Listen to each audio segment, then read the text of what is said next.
2025년 들어서 지난 1월 7일에 일어났던 우리 Southern California Wildfires, 남가주 산불은 3주 동안 이어져서 1월 31일까지 40여 건의 산불이 일어났습니다.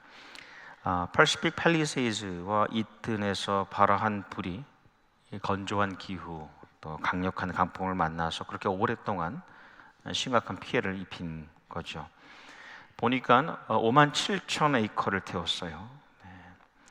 한 50명 정도가 사상 입었습니다. 28명 사망, 31명 실종, 21명이 부상을 입었어요. 이재민은 20만 명이 넘었습니다. 건물만 봐도 18,000채가 소실되었으니까요. 대단한 피해이죠. 각각 상황은 달라요. 가정이나 또 사업체의 현실은 다르지만 지금까지도 어려운 이들이 이걸 복구하기 위해서 회복하려고 참 많은 애를 쓰고 있습니다. 우리 교회들 가운데도 그런 섬김을 감당하는 분들도 꽤 있어요. 사실 세계적으로 역사적으로 이 캘리포니아 LA 근역은 산불이 잦은 곳이죠. 어떤 기록에 보니까 미국 안에서도 산불 피해가 가장 심각한 카운티들 가운데 때로는 1위가 LA 카운티였습니다. 거기에는 이 심각한 원인들이 몇 가지가 있는데 크게 둘로 나눌 수 있어요. 기후 영향, 인간 과실입니다. 기후의 영향과 인간의 과실, 이 두 가지가 합해지면 더 심각한 피해를 가져오게 되는데 이번에 있었던 LA 산불은 이 두 가지가 합해서 일어난 거라고 할 수 있어요. 먼저 이 기후의 영향을 보면 우리가 잘 아는 대로 LA 지역은 지중해성 기후이죠. 여름엔 무덥고 건조해요. 근데 겨울이 되면 온화하고 습합니다. 그게 우리가 경험해 왔던 거예요. 근데 1980년대부터 조금 변화가 일어납니다. 기온이 점점 높아지면서 20년이 지나서 2000년이 지나면서 극심한 가뭄이 일어납니다. 그전에 없었던 현상이에요. 그러면서 전체적인 이 온도가 높아지면서 강수량이 급감합니다. 그 후로 20년이 또 지나서 2020년대에는 어떤 현상이 일어나냐면 이게 위플래시 효과라는 위플래시 이펙트, 기상이 급변하는 현상이 일어납니다. 가뭄과 폭풍이 번갈아 오는 거예요. 이 캘리포니아 지역에 말이죠. 그래서 2023년 재작년이죠. 그리고 2024년 작년에 기억하시는 분들 계시겠습니다. 이 북가주 지역에는 대폭풍이 있었습니다. 그리고 남가주에는 대가뭄이 왔어요. 2년을 그렇게 지나게 되면서 2025년의 시작에는 이미 대형 재해의 요건이 만들어졌다라고 분석을 합니다. 지금 일어나는 일들이 갑자기 일어난 급작스러운 일들이 아니라 어느 정도 예측이 가능했다는 겁니다. 기후가 더 건조해지는 것은 기온이 상승하기 때문에 그래요. 소위 이제 지구 온난화라고 하죠. 물론 음모론도 있고 너무 과장된 것도 있고 거짓된 것들도 있을 수 있습니다만 이 기후 온난화는 현실이에요. 심각한 문제입니다. 어디서 일어나느냐? 우리 인간이 내뿜는 소위 말하는 이제 온실가스 때문에 그렇죠. 이산화탄소, 메탄가스, 그리고 수증기 등등. 그래서 이 원인이 되어서 미국뿐만 아니라 2025년 이렇게 열면서 이 전 세계적으로 인류가 역사상 경험하지 못했던 최고의 온도를 찍잖아요. 갱신했습니다. 최고의 온도. 전 세계 지금 40억 명이 폭염을 경험하고 있다는 거예요. 전 세계 인구를 80억 명 좀 넘는다고 보면은 그 중에 절반은 폭염을 경험하고 있어요. 근데 이것은 점점 심각해질 것이고 올해 여름과 내년 2026년 초까지는 계속해서 온도가 올라갈 겁니다. 두 번째 또한 이 인간의 과실이라는 부분 말이에요. 원래 우리 인간은요, 이 자연 생태계와는 어느 정도 적정한 거리를 두고 살아가게 되는데 인간이 뛰어 들어가죠. 산지를 개발하면서 산림을 침입합니다. 그렇게 당연히 산불의 가능성이 높아지는 거죠. 특별히 근래 일어나는 산불은요, 단순히 이제 천재지변 또는 천재에 해당되는 것이 아니라 우리 인간에 의해서 일어나는 인재가 많다는 겁니다. 우리가 또 보는 것처럼 LA 산불도 인가의 그 마당에서 불씨가 시작된 것을 추정하고 있잖아요. 거기에 더해서 사실 2025년도의 대형 재해가 전혀 예상이 안 됐던 것들이 아니에요. 충분히 어떤 면에서 대비하고 대처할 수 있었는데 이 국가도 나라도 이 재정을 이 자연재해 대응 예산을 삭감합니다. 무관심해지는 거예요. 그러면서 이 피해가 더 커졌던 겁니다. 조금 더 보면 사실 두 가지, 기후의 영향과 인간의 과실 원인이 되었다라고 하지만 길게 보면 1760년대 산업화가 시작되죠. 산업혁명으로. 또 그리고 1970년대부터 경제세계화가 시작되면서부터 우리 인간이 어떤 생각을 가지느냐, 이 세상의 주인을 주관하는 자가 나라는 것, 우리라는 것을 깊이 가지게 됩니다. 그러면서 아주 인위적으로 자의적으로 이 자연을 향해서 해와 악을 끼치는 일들을 시작했습니다. 길게는 300년 전부터고 짧게는 70년대부터 그랬다는 거예요. 결국 보면 지금 일어나고 있는 재해는 결국 모두 인간의 책임이라고 해도 과언은 아니다.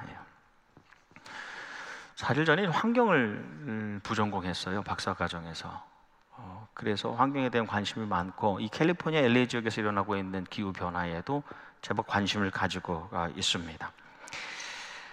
지금 들어서 더 관심을 가지게 되는 건데 우리가 이제 기후 자연환경에 대해서 관심을 가진 지는 그렇게 오래되지 않았어요. 지금부터 약 70년 전 1950년대에 어떤 일이 일어나냐, 인구가 갑자기 늘어나는 거예요. 그래서 30년 동안 25억 명이었던 인구가 50억 명이 되는 겁니다. 30년 만에 인류 역사 가운데. 그래서 1970년이 되었을 때에 이 문명과 기술이 발달하고 진보할수록 자연이 망가지고 있다는 걸 그때 깨달은 거예요. 뭔가 문제가 있다. 그래서 우리 인간이 함께 살아가고 있는, 공생하고 있는 이 생명과 환경이 고개를 돌리게 됐습니다. 관심을 가지게 됐어요. 그제서야. 그리고 유엔이 그때의 6월 5일을 세계 환경의 날로 정하게 됩니다. 그때부터 우리와 이 자연과의 관계, 우리 인간과 환경과의 관계에 대해서 고민하기 시작한 거예요. 불과 얼마 안 됐어요. 고민하고 연구하고 그것을 교육하기 시작하고 실천하게 됐습니다. 1984년에 한국교회와 한인교회가 이 6월 5일이 세계 환경의 날이니까 이 첫 번째 주일을 환경주의로 정한 겁니다. 그래서 41번째 이렇게 지켜오고 있는 거죠. 그래서 태초에 하나님께서 생명을 창조하셨는데 우리 인간에게 이 생명에 대해서는 특별히 그 생명을 잘 돌보는 직분을 맡겨주셨다는 것을 생각해 보는 겁니다. 상기하고 결단하는 주일로 보내고 있는 거예요.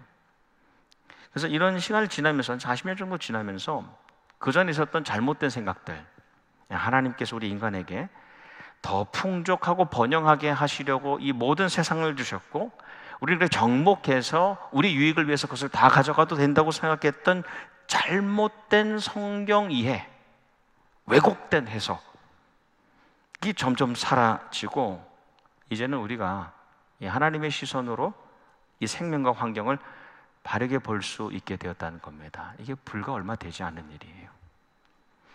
그래서 세상의 학자들은 이 환경이 파괴되는 원인 가운데에 오래된 기독교의 잘못된 성경 해석이 원인이 있다라고 지적하기도 해요. 린 화이트라는 학자는 말이죠.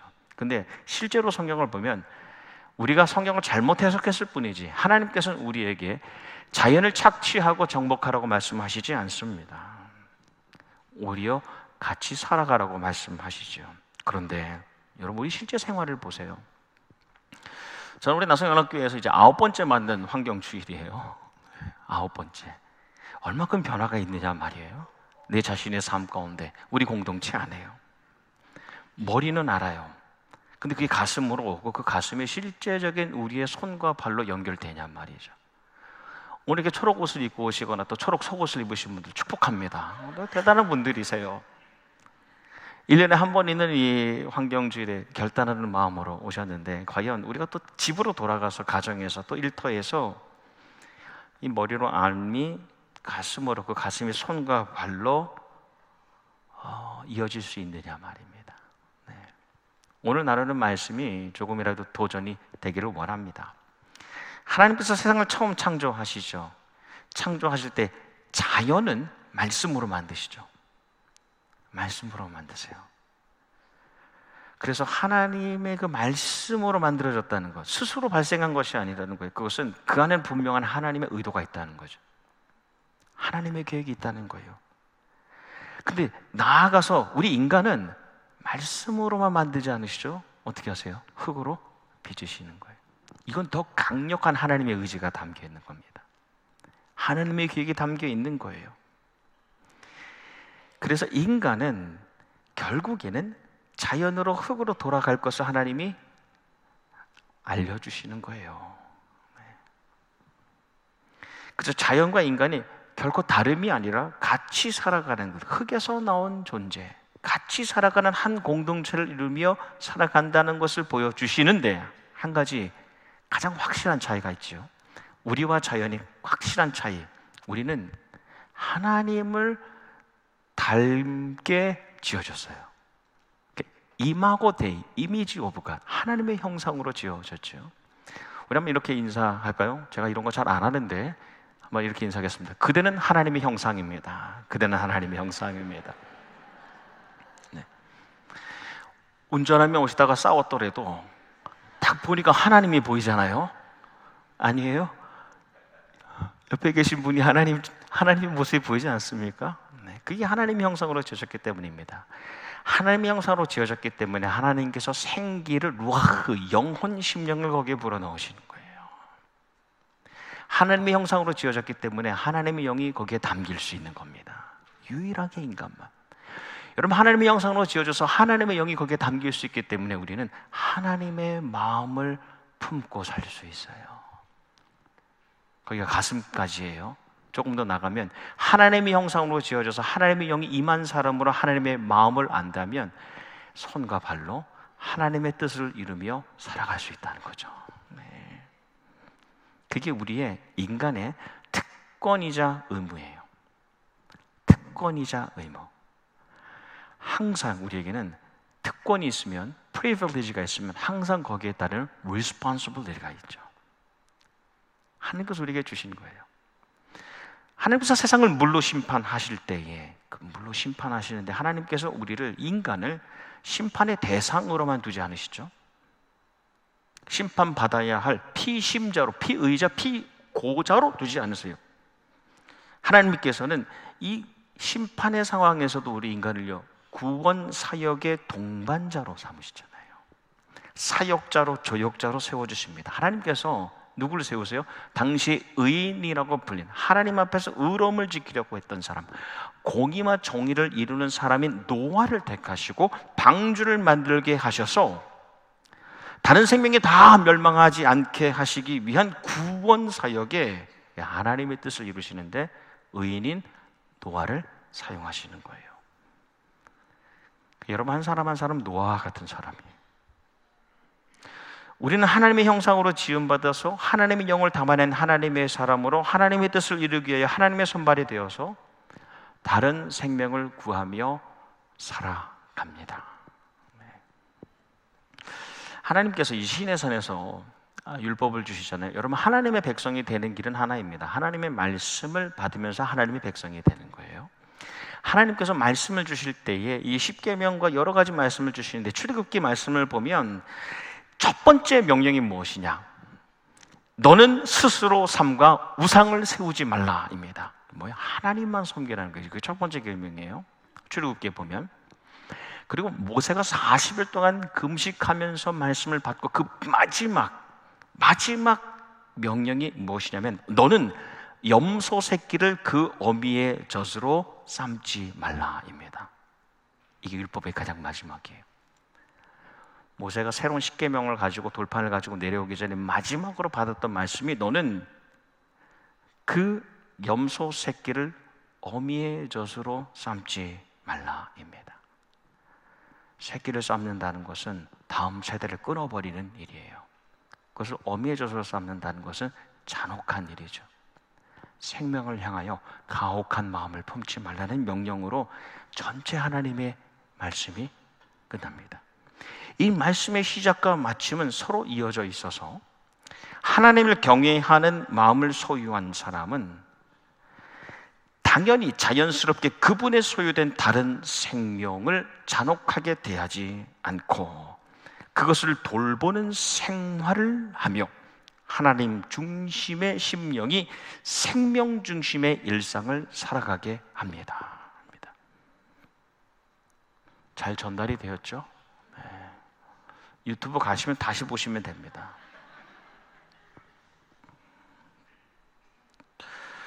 그래서 그 사람이 일상에서 생명을 어떻게 다루는가를 보면 그 사람이 하나님의 형상이 회복된 사람인가, 하나님의 영이 담긴 사람인가, 하나님의 마음을 가지고 보는 사람인가를 알 수 있어요.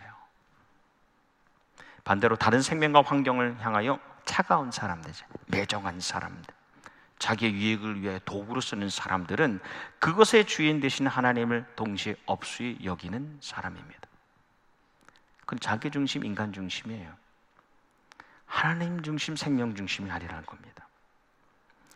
이 솔로몬의 잠언 말씀은 이 세상적인 지식과 세상적인 욕구로 가득한, 그래서 어리석은 삶을 거절하죠. 그걸 거부하라는 말씀입니다. 그게 솔로몬의 잠언이에요. 그래서 하나님을 경외함을 때에 가질 수 있는, 하나님을, 그분이 살아계심을 인정하고 하나님을 공경할 때에 가질 수 있는 그 지혜로 사는 것을 가르쳐 주시죠.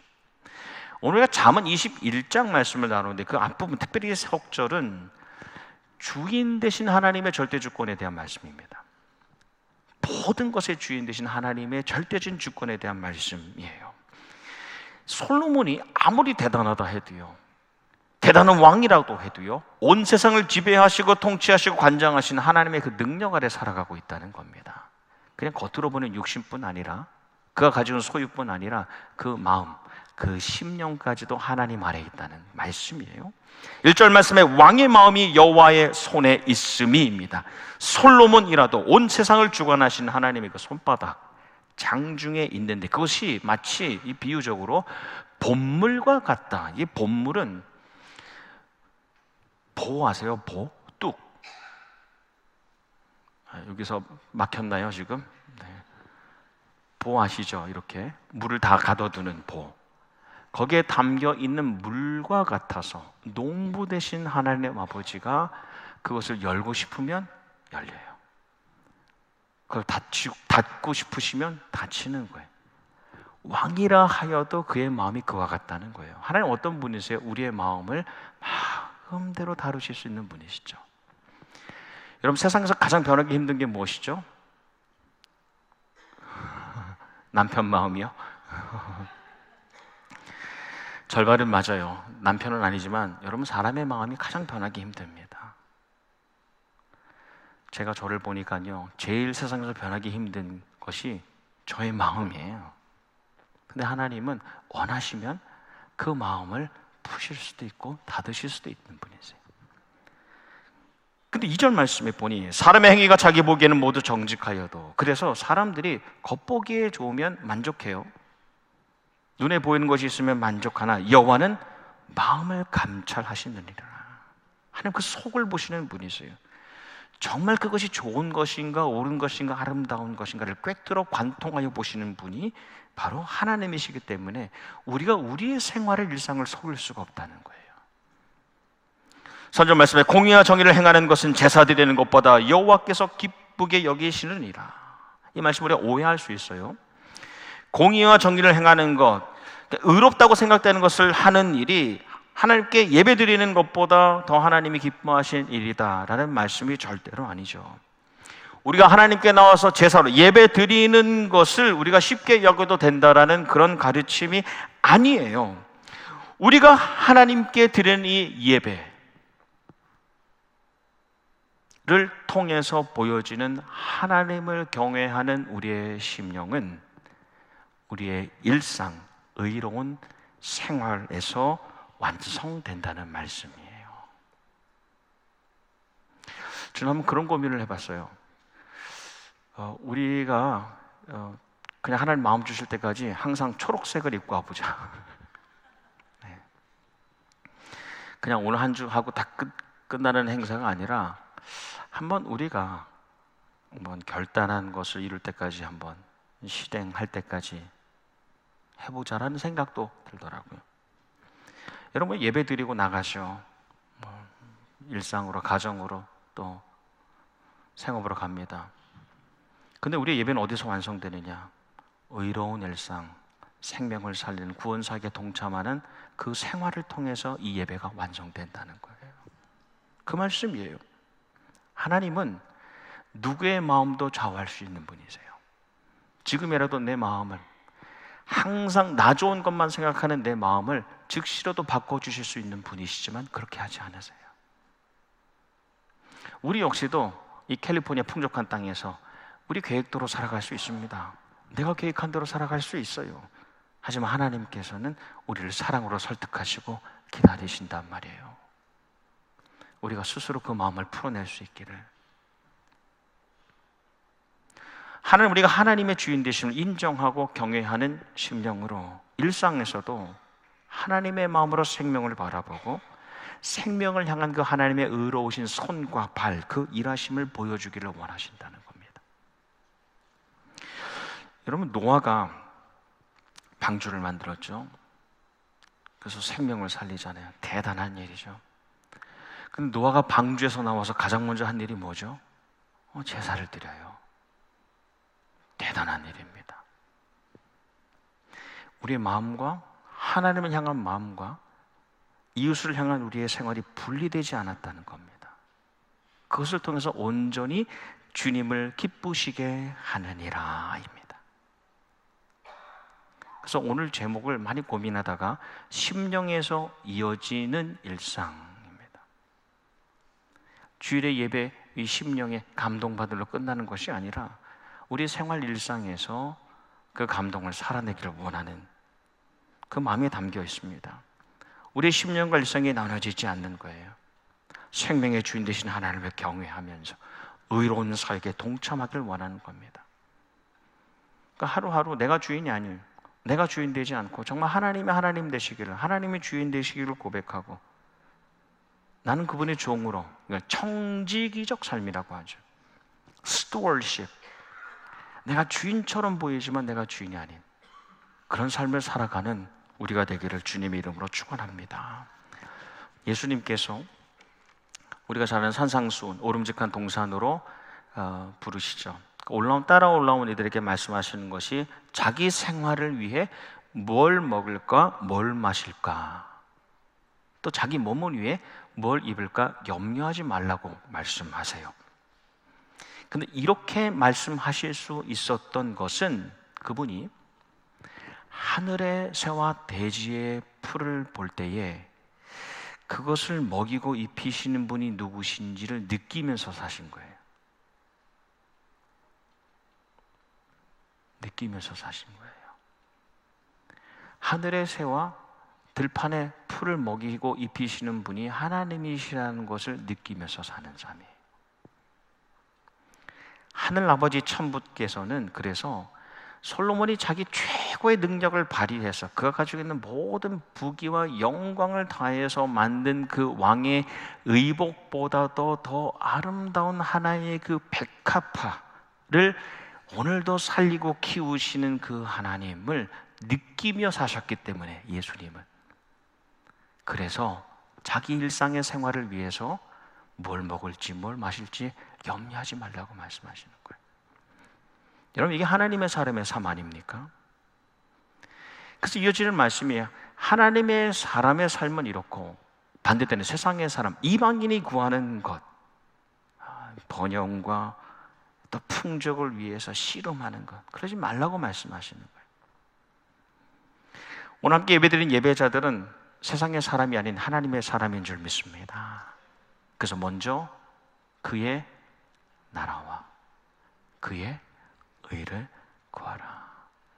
하나님의 나라, 하나님의 말씀에 통치하시는 시간과 공간, 그리고 의로움, 생명을 구원하는 그 사역을 감당하라고 명령하시는 거예요.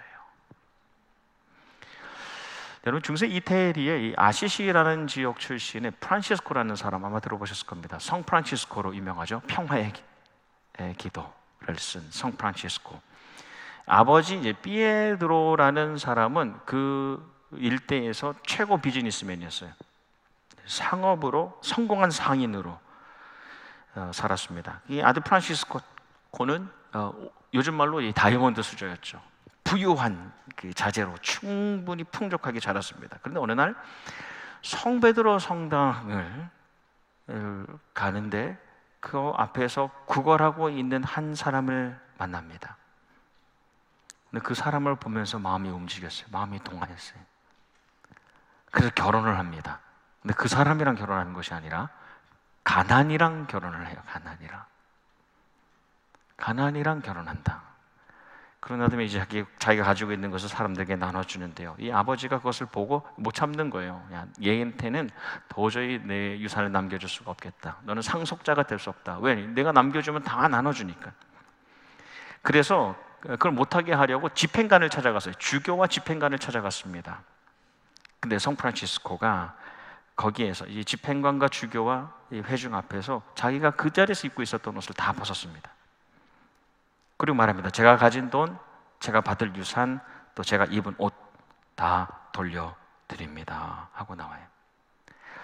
근데 그가 정말 추구했던 삶, 그가 정말 바랬던 그 생활은 그냥 단순히 물질적으로 육체적으로 가난한 거, 그것을 말하는 게 아닙니다.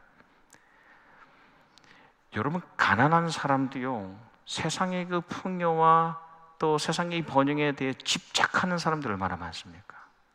많아요. 그 정말로 바랬던 것은 그 심령의 가난함이에요. 상황에는 상관없는 심령의 가난함.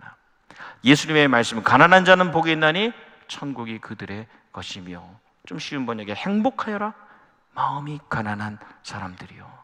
행복하여라 마음이 가난한 사람들이요. 하늘나라가 그들의 것이다.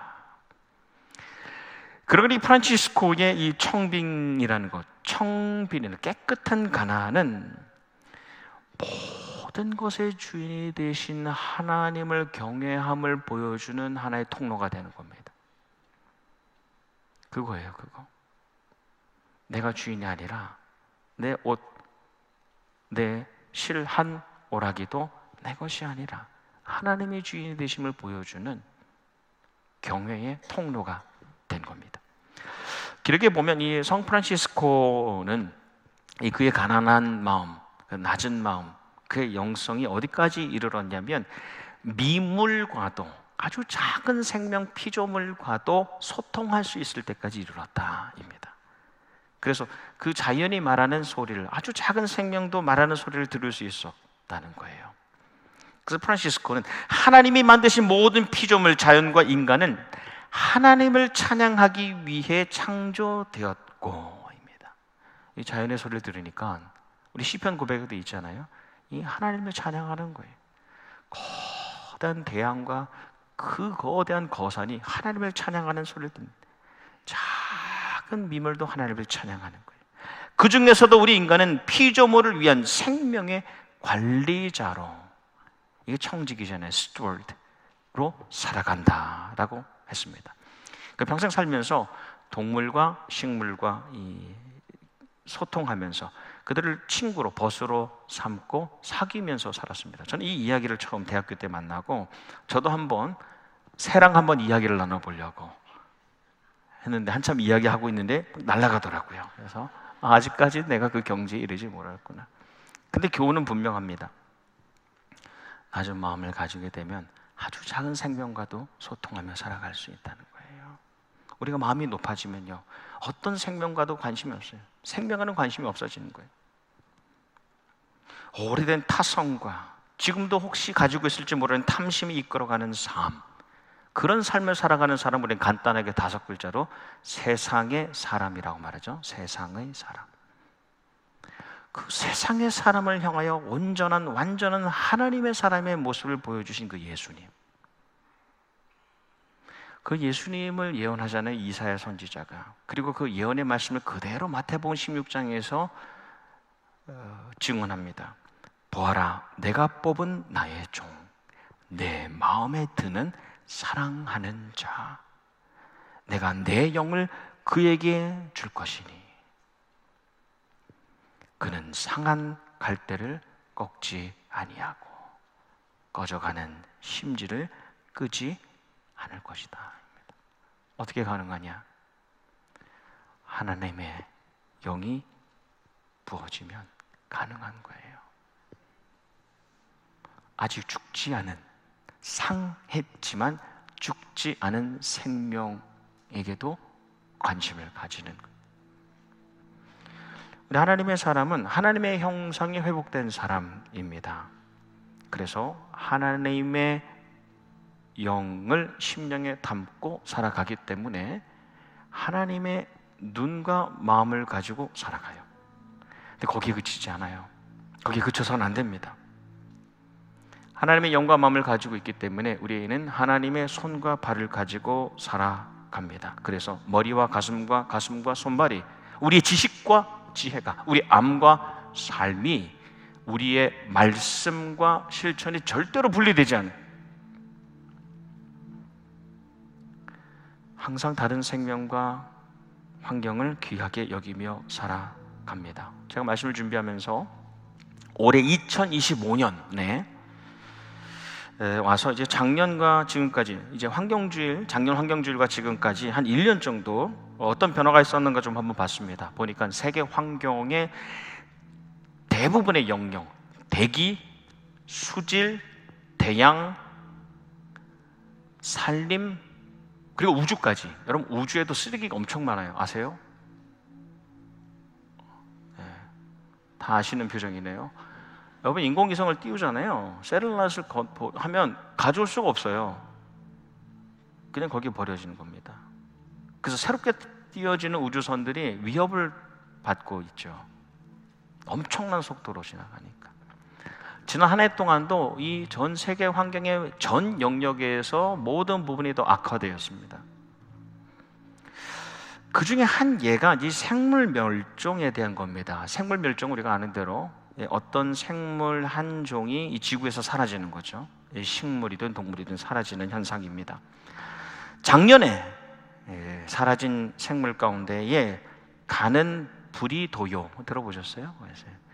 한번 찾아보세요. 네, 아주 이쁘게 생겼는데 작년 11월 말에 멸종이 선언됐습니다. 더 이상 찾을 수가 없어요. 와이오밍 두꺼비, 아마 와이오밍에 있는 두꺼비인 것 같아요. 제가 한번 찾아보니까 정말 잘생긴 두꺼비예요. 잘생긴 두꺼비. 근데 역시 야생에서는 더 이상 찾을 수가 없습니다.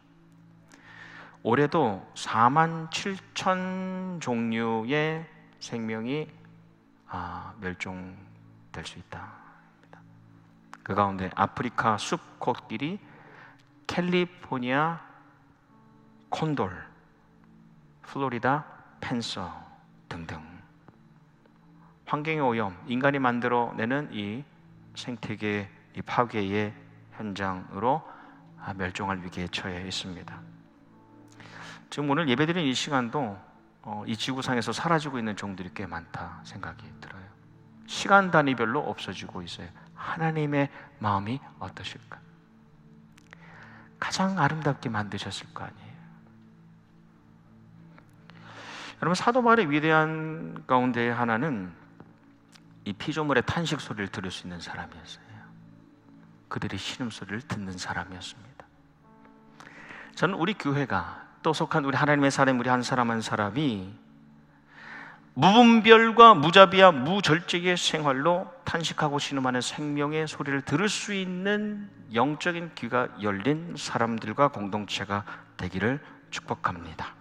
또 나아가서 모든 것의 창조주가 되시고 주관자가 되시고 주권자가 되신 그 하나님을 경외하는 그 심령이 우리의 아주 실제적인 일상에서도 나타날 수 있기를 도전합니다. 작은 일 같지만 일회용품을 줄이는 것, 재활용품을 사용하는 것, 무엇보다 그 의식을 가지고 살아가는 것. 얼마 전에 커피 전문점 잘 알려진 데 갔는데 얘기하지 않는 이상 이 스트로를 안 주더라고요.